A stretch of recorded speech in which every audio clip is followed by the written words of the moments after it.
day to you. It's Ken Braverman with an Excel sprap to try to save you time. Maybe I'm speaking to you. Are you in Missouri? Do you have a business in St. Louis? Hey, if you said yes to any of these questions and you run a small business in St. Louis County or Missouri in general, this might be helpful to you. This is a payroll and Excel spreadsheet application. It's going to save you time. What it does is payroll basically records all the numbers for you, generates a pay stub, shows you where all your taxes should be, keeps track of your daily hours, does everything at the touch of your fingertips. I have templates that I can sell you, and also I do custom additions and changes to them if you live in a state other than Missouri, or have any different thing other than a bi-weekly. This is a version that pays every 2 weeks. There's also a version that pays weekly, and a version that pays semi-monthly, depending on your payroll schedule. Now, let's show what Missouri income tax rates are like, because believe it or not, Missouri income tax rates and the way you figure it out is a pain in the rear end. For a state that's in the middle of the country, they have rear end potential when it comes to their tax rate. It took me several hours to code Missouri and St. Louis County tax rates into this file. So I'm not sure if Lou Brock is from St. Louis, but everybody else here is. That Kingsley? Kingsley's a YouTube guy. I don't know. I went down an alphabetical list on Wikipedia for people, and someone caught my, I was like, oh, Jackie Joyner Kersey. I remember Olympic gold medals out of her, I believe. Bob Costas was probably announcing those Olympics. He's been around for so long. Harry Carey was announcing Cubs games, did not live to see the Cubs win a World Series. August Busch, I believe, is a dude with some money. Fred and Chuck Berry. Chuck Berry was rerun from What's Happening. He lived till 2003. You learn things every day. Chuck Berry just died, I believe, like this last month. Scott Bakula is from Quantum Leap. Maya Angelou was famous. So's Nelly. Nelly could have been a baseball player, but decided to be a rapper instead, and I don't know who Kingsley is. And Lou Brock was a baseball player. So I just made up some people, and I gave them hourly rates and daily hours. So this is your daily entry sheet. It's very simple. Like today's the 11th. Let's see, who would most likely be working today? Harry Carey probably would be working today. You could just choose Harry Carey from the drop-down menu. He would be announcing a Cubs game, and it's going to take him, let's say, 6 hours. How much would you pay Harry Carey to announce a Cubs game for 6 hours? So you have options in this weekly all data sheet where a lot of the action happens and the formulas are set. So you can say, I look for Harry Carey, and I care about this current pay period, but we can also see based on previous hours and things I have in this file what happened. So week ending 4/14 most likely. We were paying him $79 an hour, and now he has a 22-hour week, I believe. So what does that mean? Well, you go to a pay stub, and you choose a person. How did we get here? Here's Harry Carey's paycheck. $1,400 for this period. He's getting $79 an hour, and he worked 22 hours. Your federal tax, your state of Missouri tax, and your St. Louis County tax. Your Social Security, your FICA, your Medicare leaves you with the check amount in this situation. There are other things that can go into your pay, and this file, all right, get ready to be sick to your stomach. This file has, 100 columns or more, I don't know. It keeps growing and shrinking depending on the file, of all different types of potential things that could happen to a payroll scenario for your certain type of business. That's what makes Excel special and fun, is that you can have an algebraic idea of how to write a formula for something. In this case, I'm going to show you Missouri income tax withholding. You can have an idea and you can formulate it into your file, and then as soon as you type in, somebody else had hours today. Let's actually look at what happens to the pay stubs. Let's go to August Bush. No, nobody's getting that kind of money. I made August Bush's salary unbelievable. Scott Bakula, because who doesn't love quantum leap? And Scott Bakula's, you always feel like Scott Bakula's the common man. When I heard that he was from St. Louis, I thought, wow, what a great poster boy for Missouri. So Scott Bakula is working hard. He's working for $42 an hour, and he's an actor, so he only worked 8 hours this week. Let's change that, and let's give him a full week at $42 an hour. So how would I do that? Well, it's a couple different ways. You can edit it in the regular hour sheet. We can go look up Scott Bakula instead of Harry Carey. Or a lot of times what people do when they use this is they look at the current week ending. The current payroll period's ending on April 14th. We've got tax time coming up, right? So this current payroll period ends on like a Friday, I think. And you can see what everybody's statuses are. And what I often do is then hide things that I don't need, that I don't use. These are hours I don't use. And so then you can change this interface to just look at information about your company. Like this is where you're going to type in the hourly rate each day, or if the hourly rate changes on someone, you're going to change it here. Well, with Scott Bakula, he gets $42 an hour. We don't do any of these other healthcare benefits things, but you can program all that stuff in if you have a health plan and it's pre-tax, non-tax, or whatever. There's all kinds of different rules for things, but as soon as you get them, you can just program them right here into the file. And what I want to show you is the Missouri part, because Missouri is complicated. And if you have to do it yourself, you have to go to calculator on the Missouri. Here we go. You have to go to this calculator where you have to choose a bunch of different parameters for your pay. There's like 4 of them, because in Missouri income tax, what happens is you have to figure out, this is basically the theory behind payroll and withholding, in the spirit of what is withholding. Like, only 17 cents gets withheld from Scott Bakula's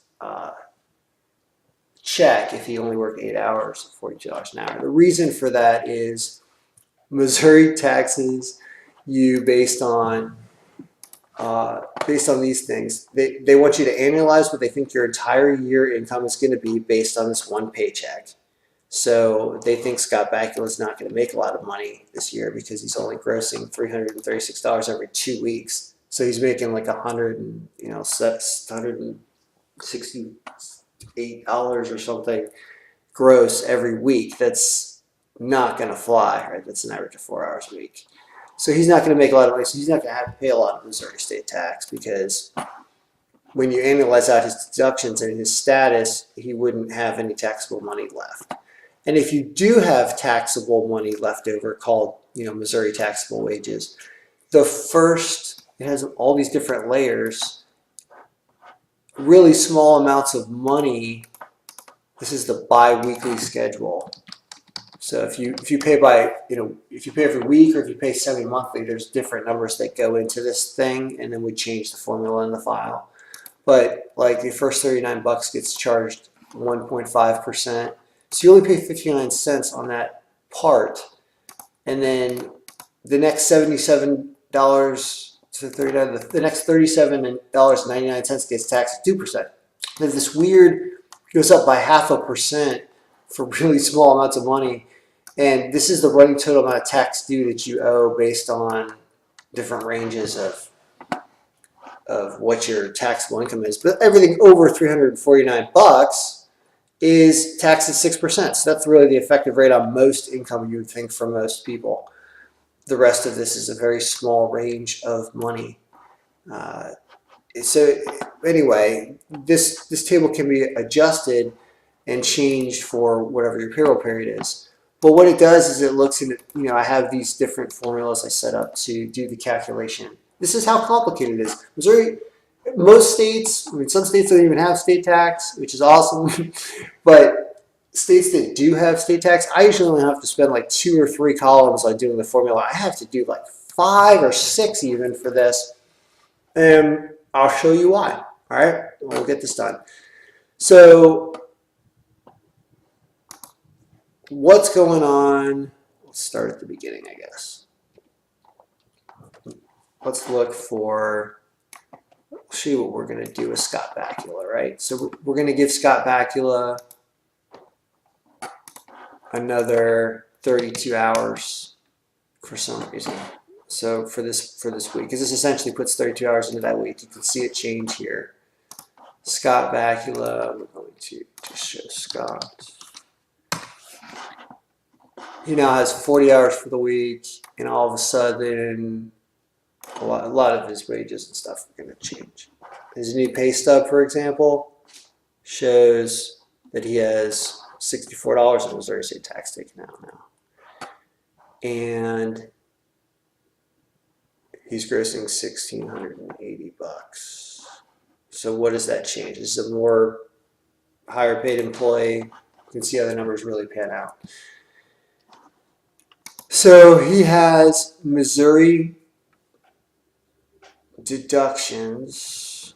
Wow, that's the federal amount.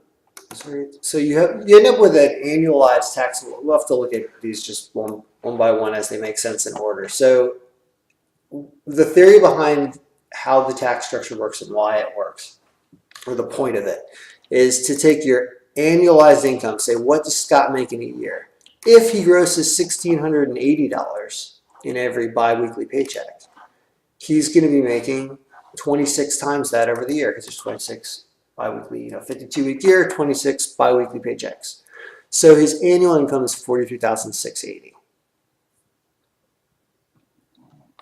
This 1212 ends up being how many dollars are taxable by Missouri. You get there by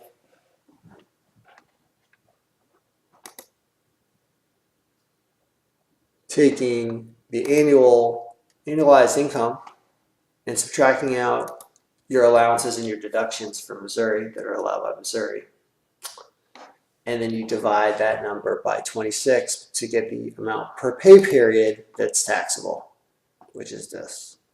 So this 1212 times 26 equals 3152. 3152 is the annualized income here minus the deductions and allowances.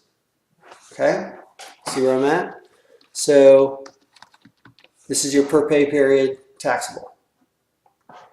How did you get this number? This one we got, and this one we understand. It's gross wages times 26. What's this? This is VLOOKUP all data. The formula I have doing this, I believe, is talking to this grid here.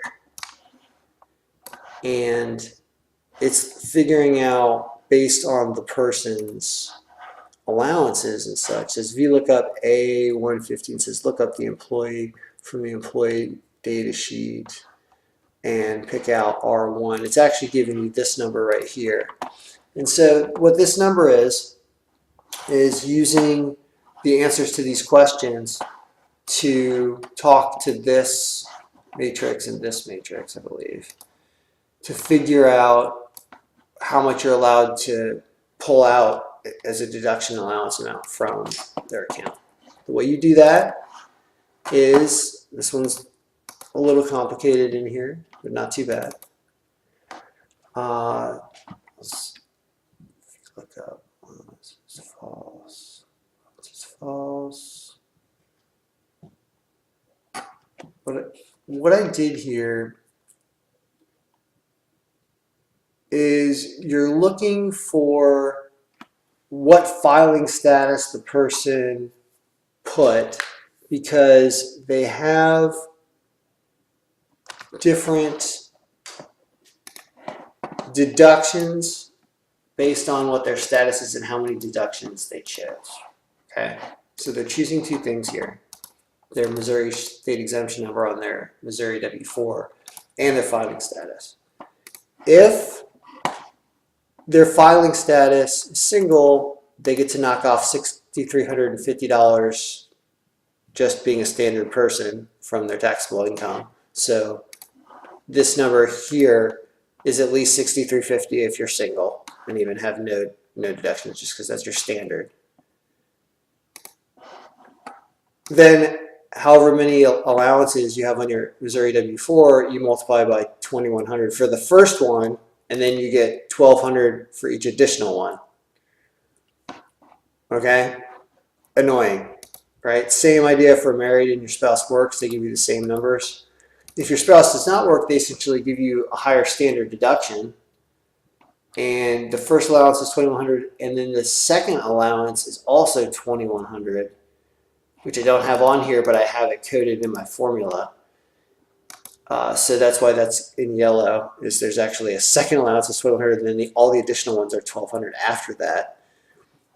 Yeah, and then this is why this is such an annoying state. I can't believe they did this and broke from the federal call, just married or not, like make it easy. for the amount of money that this is changing, it's really frustrating. So head of household, these are the numbers. So the formula you just saw in here, how do I make it easier for you to see? I guess I can paste this.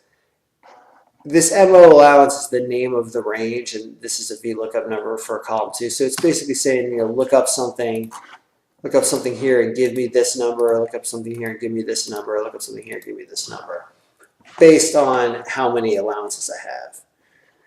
So it's a frustrating and annoying formula. You really need to see it, and I'll paste the actual formula. I won't give you the file away for free. I sell the file as a product, but I can give you that formula with that grid so you don't have to retype it, but you can look at my logic, because I don't want to walk it through you now, it's too boring. But that's what it's doing, and so it gives you this deduction amount.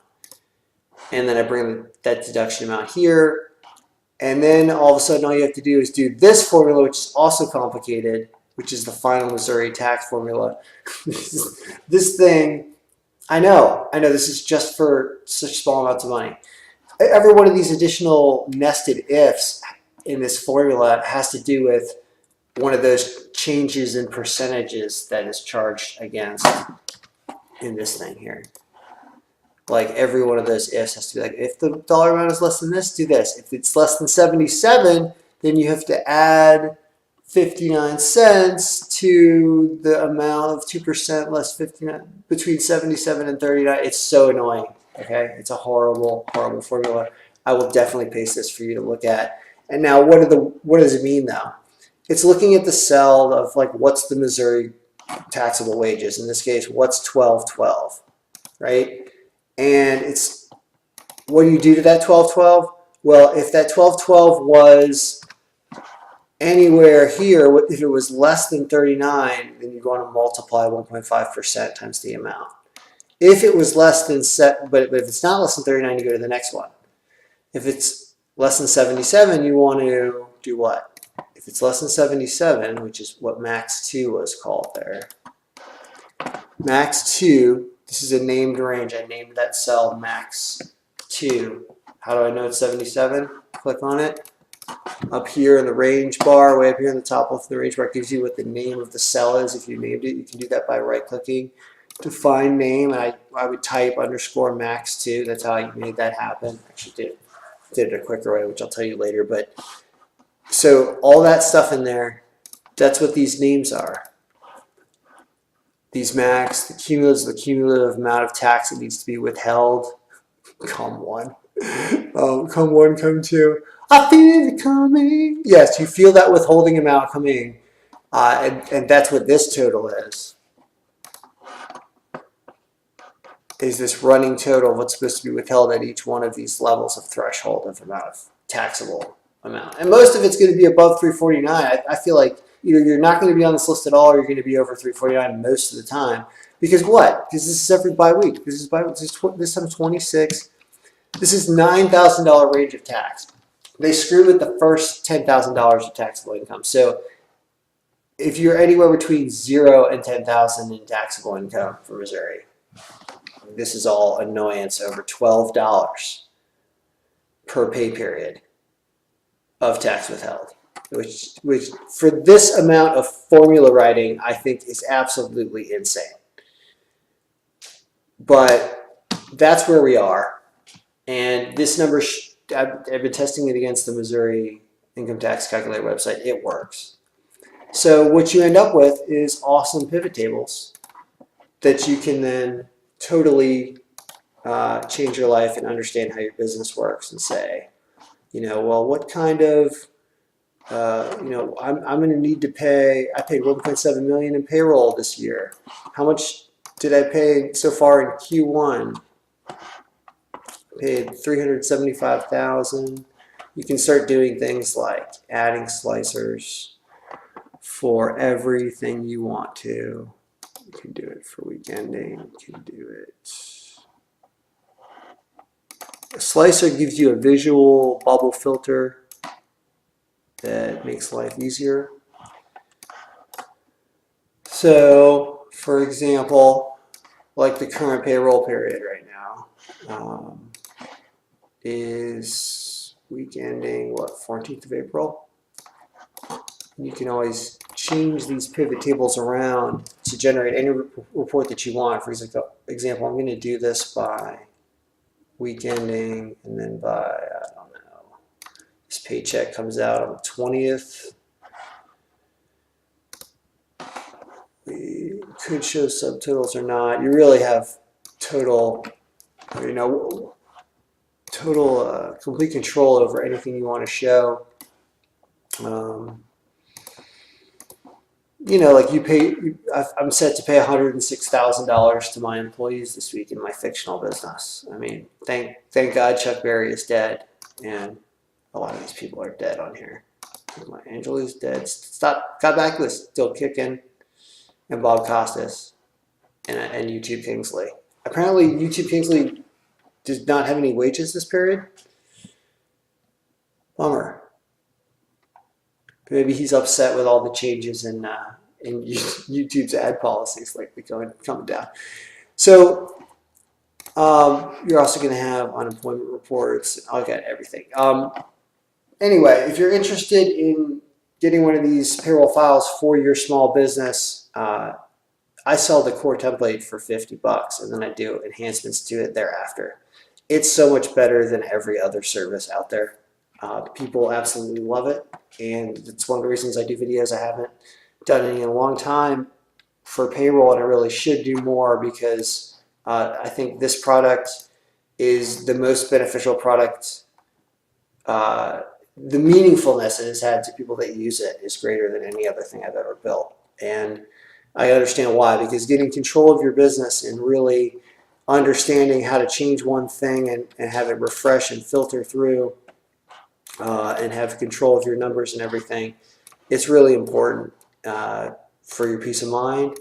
And also, you don't want to spend your time killing yourself over small details when they really should be easily automated and done for you. And you should just be able to refresh and change and see, just double check that YouTube Kingsley doesn't have a paycheck, and he doesn't. He's only getting $25 an hour. Anyway, Ken stock is out for now, but enjoy Missouri Payroll Excel 2017, and of course there will be more videos to come.